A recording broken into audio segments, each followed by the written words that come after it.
আজকে আমার বন্ধু প্রিয় বন্ধু একটি জীবনচিত্র তুলে ধরবো।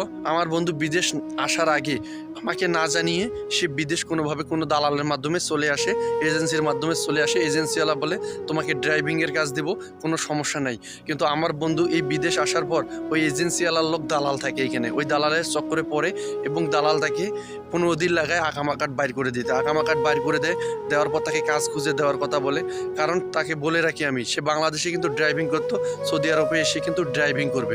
কিন্তু কোনো কারণে ওই দালাল বলে যে ড্রাইভিং আপনার কি লাইসেন্স রয়েছে? লাইসেন্স তো বাংলাদেশে রয়েছে, সৌদি আরবে তো লাইসেন্স নেই। আমি তো এজেন্সির সাথে কথা বলছিলাম, আমাকে লাইসেন্স করে দিবে এবং কোম্পানিতে যেখানে কাজ দেবে সেখানেই লাইসেন্স হবে। সেই দালাল বলে এখানে তো ওই রকম কাজ কোনো পাওয়া যাচ্ছে না, খুঁজে পাচ্ছি না, আপনি এক কাজ করেন, তাহলে আপনি এখন ওই ড্রাইভিং লাইসেন্স এই দেশের বাইরে করেন, তাহলে আপনার কাজের কোনো অভাব হবে না। আমার বন্ধু আবার সেই টাকা সংগ্রহ করে সেই ড্রাইভিং লাইসেন্স জন্য চেষ্টা করে। কিন্তু ইতিমধ্যে কোনো এক জায়গায় কাজের সন্ধান মিলে যায় দালালের। দালাল কি করে যে ওইখানে পৌঁছায় দেয়, দিয়ে টিয়ে বলে যে এইখানে কাজ করো, তোমাকে কিন্তু ড্রাইভিং লাইসেন্স করে দেবে। হ্যাঁ, যেই কথা সেই কথা। সে 1 মাস 1.5 মাস কাজ করলো ওই যেই কোম্পানিতে, সেই কোম্পানির মালিক কিন্তু বাস্তবেই কিন্তু বাইর করে দিল ড্রাইভিং লাইসেন্স। কিন্তু এই 1 মাস কাজ করলো, কোনো স্যালারি দিল না। ড্রাইভিং লাইসেন্স বার করে দেওয়ার পর যে ঘটনাটা ঘটলো, সে কাজ করতেছে রেগুলার প্রায় 1 মাসের মতো।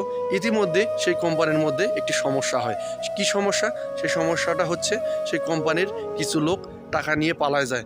পরে তার মালিক রাগ হয়ে সবাইকে বাইর করে দেয়। আমার বন্ধু এখন বাইর হয়ে রাস্তায় পথে পথে থাকে, কি একটা সমস্যার মধ্যে পড়ছে এবং সে দালালকে ফোন করে যে ভাই আমার তো বাইর করে দিল। দালাল বলে আমি তো আর জানি না, আপনারা কাজের ব্যবস্থা করে দিচ্ছি, আর কোনো কাজের ব্যবস্থা করে দিতে পারবো না। এটা কোনো কথা?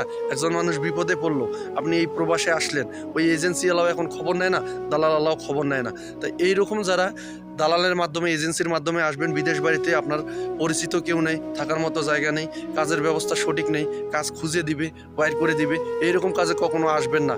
কারণ আপনি সেই কাজগুলোতে আসবেন যে কাজগুলো আপনার কনফার্ম আছে, আপনার বন্ধু বা ভাই ব্রাদার বিদেশে থাকে, সে নিয়ে আসবে, আপনাকে থাকার ব্যবস্থা, খাওয়ার ব্যবস্থা করে দিবে, কাজের ব্যবস্থা করে দিবে, সেই লোকের কাছে আসবেন। দালাল তো দালালিগিরি করবে।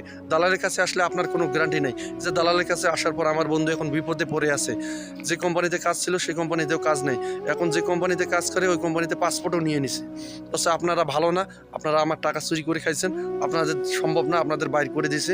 এখন এই যে কিছুদিনের মধ্যে সে আঁকামাকাটি যেভাবে হোক বা পাসপোর্টটি সংগ্রহ করে, কিন্তু বিপদে পড়ে রয়েছে। এখন কাজ খুঁজে কই পাবে? এই সৌদি প্রবাসে কাজের প্রচুর পরিমাণ সমস্যা, এখন কাজ পাইতে তার নানান সমস্যার মধ্যে পড়তে হচ্ছে।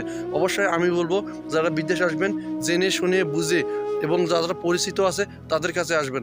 অযথা দালালের কথা শুনে চক্রে পড়ে কখনো আসবেন না, নাহলে অনেক বিপদ। ভালো থাকবেন।